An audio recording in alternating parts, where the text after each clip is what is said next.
Prince Andrew, once celebrated as the charming son of Queen Elizabeth II, has over the years turned into one of the most controversial and disgraced members of the British royal family. His image, which was once built around military service, royal duties, and a polished public persona, was slowly stripped away when people began speaking out about what he was really like behind closed doors. One of the most striking testimonies came from a woman named Charlotte Briggs, a former royal maid who worked closely in Prince Andrew's household. When she was only 21 years old, she entered what she thought would be the career of her dreams. Serving the royal family seemed to her like the greatest honor anyone from an ordinary background could hope for. She imagined beautiful palace halls, polite conversations, and a chance to be part of history in her own way. But instead of the royal glamour she had hoped for, Charlotte described her job as something close to a nightmare. The reason, she revealed, was not the palace itself, but the man she had to serve every day, Prince Andrew, the Duke of York. Charlotte explained that Andrew was nothing like the public image he tried to show when cameras were around. Instead of charm, she found arrogance. Instead of politeness, she met rudeness. And instead of kindness, she was faced with behavior that could be described as cruel, controlling, and humiliating. In her own words, she said she did not care what Andrew felt about her speaking out, because in her heart she believed he was a horrible man. It was not just a young maid speaking with bitterness. It was a person who had been broken down by years of unnecessary cruelty. According to Charlotte, even the simplest tasks turned into moments of stress and fear when Prince Andrew was involved. He was known to shout down hallways over the smallest mistakes. Something as trivial as curtains not being pulled tightly enough could set him off into a tantrum. Charlotte recalled moments where Andrew screamed with such anger that his words echoed through the palace. He would insult staff, reduce them to tears, and remind them that no mistake, however small, would be forgiven in his household. One of the strangest and most humiliating parts of the job was Andrew's obsession with his stuffed animals. To the outside world, it might sound like a harmless eccentricity. After all, many people keep childhood items as keepsakes. But for those working for Andrew, this was no small matter. He had a collection of 72 teddy bears, alongside other stuffed animals like a black panther and a hippopotamus. These toys had to be arranged in perfect order every single day, following laminated instruction sheets that explained exactly where each bear should be placed. The two most important bears were to be set carefully by his bed, always in the same spot. Before Andrew went to sleep, the staff had to remove the toys. At dawn, they had to place them back again with military precision. Charlotte described how she had to spend an entire day being trained in this bizarre ritual, and she admitted that any mistake, even one bear slightly out of place, could result in Andrew flying into a rage. For the staff, it was not funny or quirky. It was a stressful part of daily life that revealed how controlling Andrew really was. The deeper Charlotte went into her story, the more she described Andrew as a man who thrived on humiliating others. It was not only about bears or curtains. It was about the way he treated people who worked for him. According to her, other royals such as Prince Charles, Prince Edward, or even Prince Philip treated staff with at least some respect, often showing gratitude and behaving like gentlemen. But Andrew, she claimed, acted as if staff were beneath him. He did not say thank you or show kindness. Instead, he barked orders, shouted insults, and seemed to enjoy making people feel small. Another former maid confirmed this by recalling how Andrew would force her to rush across a room to close curtains, even when he was standing right beside them. He wanted staff to remember their place, and he often did this by giving them pointless tasks that made no sense other than to show his dominance. But Charlotte also pointed out that Andrew's behavior did not come out of nowhere in adulthood. She believed that his character was shaped long before she arrived at the palace. In fact, stories from Andrew's childhood suggest that his entitled and cruel personality was visible even when he was just a boy. Palace staff who had served him since his youth noticed that unlike his siblings, Andrew seemed to have a cruel streak. While Prince Charles was described as bookish and serious, and Princess Anne was described as strong-willed but capable, Andrew had a tendency to mock others and break rules. Even as a toddler, he would tease the Queen's guards, pulling faces and trying to break their composure. When they refused to react, he would escalate his behavior, growing angrier until they gave him attention. This showed a young boy who demanded that rules did not apply to him. Perhaps most shocking were stories of how he treated animals. Accounts suggested that Andrew would kick family dogs, laugh when they yelped, and strike horses with sticks just to amuse himself. His behavior became so unbearable that one day, royal grooms decided to punish him by pushing him headfirst into a pile of horse manure. They wanted him to experience the same humiliation he inflicted on others. This was a shocking story that spread within palace walls and revealed how difficult Andrew was even as a child. On another occasion, his relentless taunting of a palace footman became so extreme that the man actually punched Andrew, leaving him with a black eye. Instead of firing the footman, the Queen herself reportedly accepted that Andrew had crossed a line and deserved the discipline. These stories, if true, paint a picture of a boy who was allowed to behave badly without facing real consequences, shaping the arrogant man he would later become. His cruelty extended to his younger brother Edward as well. Andrew reportedly bullied him openly, snatching cakes, shoving him, and turning every interaction into a competition. At school, he was given nicknames like Baby Grumpling because of his constant tantrums and his cruel laughter at the expense of others. Staff and classmates alike began to see him not as a mischievous royal, but as a spoiled and arrogant child who grew worse with age. By the time he was old enough to serve in the Navy and wear a uniform, his reputation for being difficult and unpleasant had already been sealed inside palace walls. Staff dreaded serving him, and those who did often found themselves treated with disrespect and anger. What Charlotte Briggs revealed years later was not surprising to those who had worked under Andrew. It confirmed what had long been whispered about him, that he was entitled, spoiled, and cruel from the start.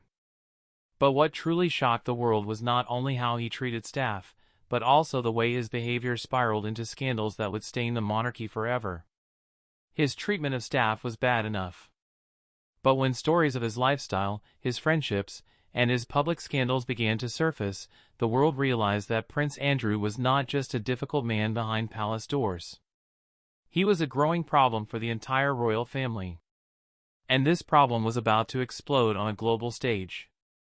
As Prince Andrew grew older, the arrogance and entitlement that his staff and family noticed in his younger years only seemed to get worse.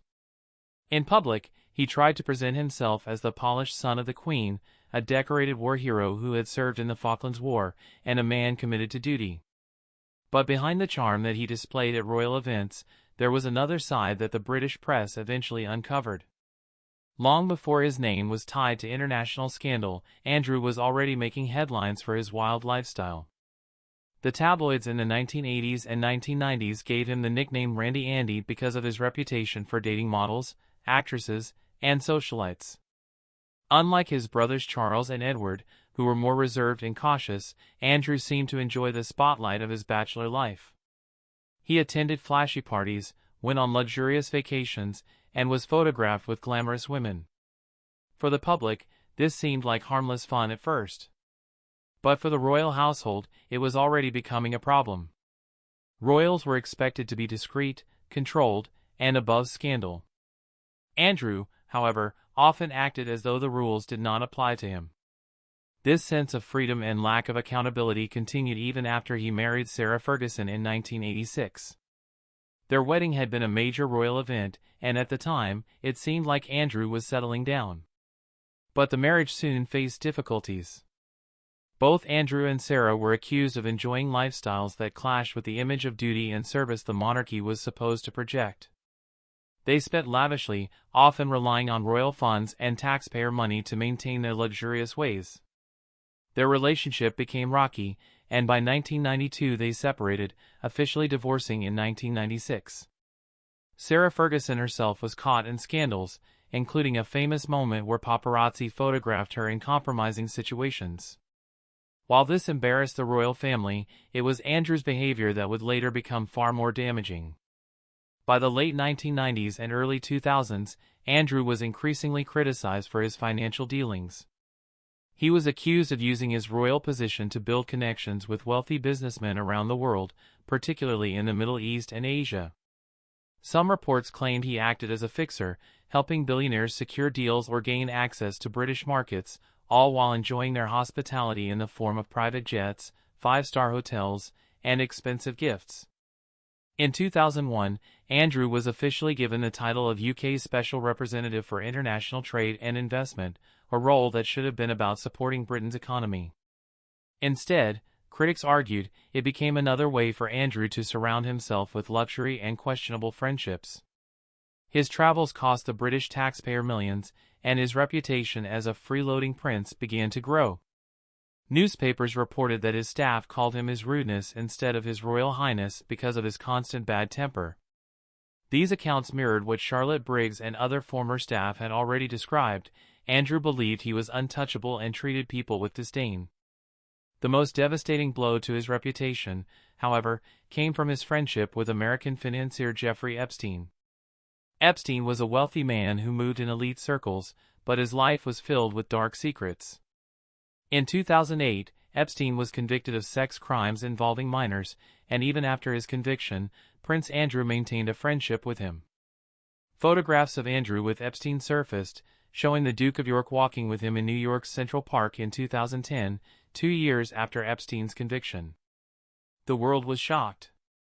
Why would a member of the royal family associate with a convicted sex offender? Andrew's decision to continue this friendship suggested either extremely poor judgment or a deliberate choice to ignore Epstein's crimes. Neither explanation made him look good. Worse still, one of Epstein's accusers, Virginia Giuffre, then Virginia Roberts, alleged that she had been trafficked by Epstein and forced to have sexual encounters with Prince Andrew when she was only 17 years old. This was the most explosive accusation Andrew had ever faced. Giuffre claimed she was introduced to Andrew by Epstein and his close associate Ghislaine Maxwell, and that she was coerced into sleeping with him in London, New York, and on Epstein's private island. A now infamous photograph showed Andrew with his arm around the young Virginia's waist, smiling, while Ghislaine stood nearby. Andrew denied ever meeting her, insisting the photograph was fake, even though experts suggested otherwise. His denials, however, were clumsy and often unbelievable. The scandal reached its peak in 2019 when Prince Andrew gave a disastrous interview to the BBC's Newsnight program. Hoping to clear his name, Andrew instead delivered one of the most damaging public appearances in modern royal history. During the interview, he denied having sex with Virginia Giuffre and made bizarre claims in an attempt to prove his innocence. One of the strangest moments came when he insisted that he could not have been sweating during one of the alleged encounters, because at that time he had a medical condition that prevented him from sweating. This strange defense was mocked around the world, turning Andrew into the subject of ridicule. He also claimed that on the night in question, he had been at a Pizza Express restaurant and Woking with his daughter, which many people found oddly specific and unconvincing. Instead of clearing his name, the interview destroyed what little credibility Andrew had left. The public was outraged, charities and organizations quickly cut ties with him, and the Queen herself faced pressure to take action. In 2022, Buckingham Palace announced that Andrew would be stripped of his royal patronages and military titles. He could no longer use the style His Royal Highness in any official capacity. Essentially, he was exiled from royal life, left with no duties, no titles, and no role. For a man who had once enjoyed privilege beyond imagination, it was a humiliating fall from grace. In early 2022, Andrew reached a financial settlement with Virginia Giuffre in her civil lawsuit against him in the United States. While he did not admit guilt, the settlement was widely seen as an attempt to avoid a trial that could have revealed even more damaging details. Reports suggested that the settlement was worth millions of dollars, and there were rumors that Queen Elizabeth herself helped cover some of the cost. This raised further questions about the monarchy and its use of money. Even though Andrew hoped the settlement would make the issue disappear, his reputation was beyond repair. The world now saw him not as a war hero or a charming prince, but as a disgraced man tied to one of the darkest scandals in modern royal history. For Charlotte Briggs and other staff who had spoken about his cruelty, arrogance, and rudeness, the scandal was almost a confirmation of everything they had said. To them, Andrew's downfall was not surprising. He had always been entitled, always been cruel, and always believed he was above the rules. The Epstein scandal simply brought those qualities to light on a global scale. What was whispered in palace hallways for decades was now shouted across the world's newspapers and television screens. Prince Andrew was a man who thought he could do anything, treat anyone however he liked, and face no consequences. But finally, consequences had arrived, and they had stripped him of everything he once held dear. After the humiliating collapse of his public reputation and the official removal of his royal duties, Prince Andrew's life took a dramatic turn into isolation. Once seen as one of Queen Elizabeth II's favorite children, a prince with influence and prestige, Andrew was now considered a liability. He no longer represented the monarchy, he was rarely seen in public, and whenever he did appear, it was usually greeted with criticism, mockery, or even outright anger. The man who had once strutted confidently through palace halls, shouting orders at his staff and demanding perfection from everyone around him, now found himself living quietly in the shadows of the royal family. The Windsor family, though known for protecting its own, could not shield him from the wave of public disgust that followed his scandal. For the monarchy, survival meant distance, and Andrew was left to face a future in which he would never again hold the respect or admiration that he once enjoyed. Charlotte Briggs' testimony, along with accounts from other former staff, now served as powerful reminders of what life had been like inside Andrew's world long before the scandals came to light. Her words painted a picture of a man who had always been arrogant, controlling, and cruel to those around him. To many observers, it seemed almost fitting that someone who had treated others so poorly had finally found himself stripped of the power and status he had used for decades. Charlotte described her time serving Andrew as deeply unpleasant, filled with humiliation and fear. She admitted that the constant stress of dealing with his anger and demands left her feeling broken. Her courage to speak out, years later, gave the public a more complete understanding of Andrew, not as a misunderstood royal unfairly attacked by the press, but as a man whose behavior had long foreshadowed his eventual disgrace.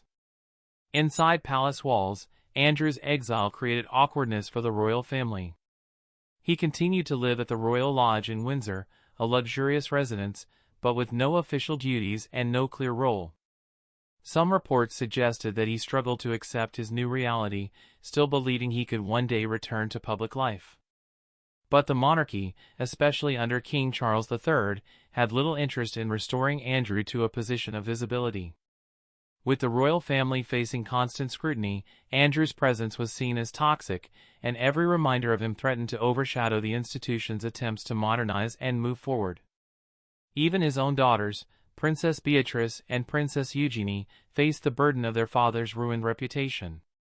Though they remained close to him, they were also aware that their public lives would always be overshadowed by his disgrace. The world watched as Andrew's legacy was permanently reshaped. Once, he was the handsome prince, the war hero who flew helicopters in the Falklands. Now, he was remembered as the man who gave a disastrous television interview, the man who denied sweating, and the man accused of exploiting his privilege in the worst possible ways. His scandals had become jokes on late-night television, memes on social media, and constant subjects for documentaries.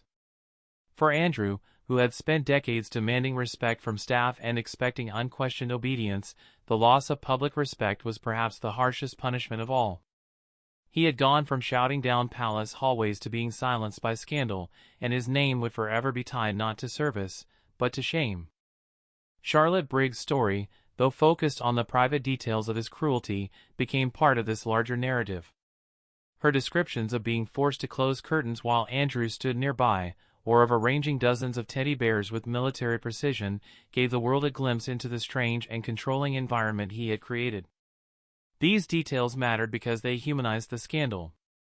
They showed that Andrew's sense of entitlement was not just about global business deals or private jets. It was something that permeated every corner of his life, from how he treated his maids to how he approached his relationships. The arrogance, the temper, the lack of kindness, it was all part of a pattern that stretched from childhood to adulthood. As years passed, Andrew's situation grew only more bleak. The royal family distanced itself further, public opinion never recovered, and organizations refused to work with him. While his mother, Queen Elizabeth II, continued to offer him personal support until her passing in 2022, her death removed one of his strongest shields. Under King Charles, the monarchy tightened control over its image, making it clear that Andrew had no place in the family's future public role. He remained a prince by blood, but in every other sense, he was stripped of the power that had once defined his life. Looking back, it is easy to see why staff like Charlotte Briggs finally chose to speak out. For decades, Andrew had hidden behind palace walls, protected by his title and his mother's influence. But when those walls fell away, the truth came rushing out. Charlotte's story was not about revenge, it was about honesty. She wanted the world to know what she and others had endured, and how Andrew's private behavior was just as appalling as his public scandals suggested. Her courage to speak opened the door for others to confirm the truth, creating a fuller picture of a man who had spent a lifetime believing he was untouchable. In the end, Prince Andrew's story is a cautionary tale about power, privilege, and accountability. He was a man born into unimaginable wealth and status, yet he squandered it all through arrogance, cruelty, and poor decisions. His life became a symbol of how even the most privileged individuals can face consequences when the truth is exposed. Today, he lives in quiet disgrace, a shadow of the man he once was, while the testimonies of people like Charlotte Briggs ensure that the world will not forget the reality behind the royal mask.